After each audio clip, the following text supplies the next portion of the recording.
ನಗರಸಭೆ ವ್ಯಾಪ್ತಿಯ ಮರೀಲು ಪಳಿಕೆ ರಸ್ತೆಗೆ ಎಸ್ಎಫ್ಸಿ ಅನುದಾನದಿಂದ 5 ಲಕ್ಷ ರೂಪಾಯಿ ವೆಚ್ಚದಲ್ಲಿ ಕಾಂಕ್ರೀಟ್ ಮಾಡುವ ನಿಟ್ಟಿನಲ್ಲಿ ಡಿಸೆಂಬರ್ 3ರಂದು ಗುದ್ದಲಿ ಪೂಜೆ ನಡೆಯಿತು. ಶಾಸಕ ಸಂಜೀವ ಮಠಂದೂರು ಶಿಲಾನ್ಯಾಸ ನೆರವೇರಿಸಿದ್ರು. ಸ್ಥಳೀಯರಾದ ವಿಜಯ ಸೇನವ ಅವರು ತೆಂಗಿನಕಾಯಿ ಒಡೆಯುವ ಮೂಲಕ ಕಾಮಗಾರಿಗೆ ಚಾಲನೆ ನೀಡಿದ್ರು.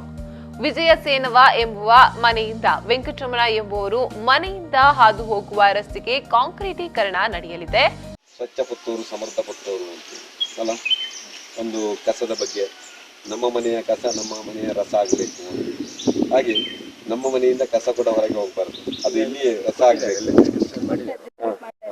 ಅದೇ ರೀತಿಯಲ್ಲಿ ಒಂದಷ್ಟು ನೀರಿನ ಬಗ್ಗೆ ಆಗಿ ನೀರಿನ ಸದ್ಬಳಕೆ ಆಗಬೇಕು, ದುರ್ಬಳಕೆ ಆಗಬಾರ್ದು.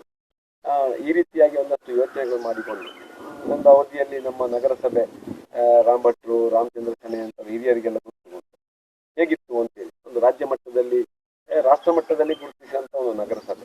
ಈ ಸಲ ಕೂಡ ನಿಮ್ಮ ಆಶೀರ್ವಾದದಿಂದ ಅದು ನೆರವೇರಬಹುದು. ಸರ್ಕಾರ ಒಂದಷ್ಟು ಅನುದಾನಗಳನ್ನು ಕೊಟ್ಟರೆ ಅದರ ಸದ್ವಿನಿಯೋಗದ ಮುಖಾಂತರ ಒಂದು ಮಾದರಿ ನಗರಸಭೆಯಾಗಿ ಪರಿವರ್ತನೆ ಆಗ್ಬೋದು ಅಂತೇಳಿ ನಾನು ಈ ಸಂದರ್ಭದಲ್ಲಿ ಹೇಳ್ತಾ, ನಾನೊಂದು ಕಾನ್ಸೆಪ್ಟ್ ಅನ್ನು ಇಟ್ಟುಕೊಂಡಿದ್ದೇನೆ. ಗ್ರಾಮಾಂತರದಲ್ಲಿ ಆ ಪಂಚಾಯಿತಿಗಳಲ್ಲಿ ಒಂದು ವಾರ್ಡ್ ಸಭೆ, ಗ್ರಾಮ ಸಭೆ ಅಂತ ಆಗ್ತದೆ. ಎಲ್ಲ ಅಧಿಕಾರಿಗಳು ಜನರ ಮನೆ ಬಾಗಿಲಿಗೆ ಹೋಗಿ ಆ ಜನರ ಸಮಸ್ಯೆಗಳನ್ನು ಅಲ್ಲೇ ಪರಿಹರಿಸುವಂಥದ್ದು. ಈ ಸಂದರ್ಭದಲ್ಲಿ ಸ್ಥಳೀಯ ನಗರಸಭಾ ಸದಸ್ಯೆ ಮಮತಾ ರಂಜನ್, ಸದಸ್ಯ ಪಿಜಿ ಜಗನ್ನಿವಾಸ್ ರಾವ್, ಮಾಜಿ ಸದಸ್ಯ ರಾಜೇಶ್ ಬನ್ನೂರು, ಬಿಜೆಪಿ ನಗರ ಮಂಡಲದ ಪ್ರಧಾನ ಕಾರ್ಯದರ್ಶಿ ರಾಮದಾಸ್ ಹಾರಾಡಿ, ಗುತ್ತಿಗೆದಾರ ಹಂಸ, ಬಿಎಂಎಸ್ ಆಟೋ ರಿಕ್ಷಾ ಚಾಲಕ ಮಾಲಕ ಸಂಘದ ಮಾಜಿ ಅಧ್ಯಕ್ಷ ದೇವಪ್ಪ ಗೌಡ ಮತ್ತಿತರರು ಉಪಸ್ಥಿತರಿದ್ದರು.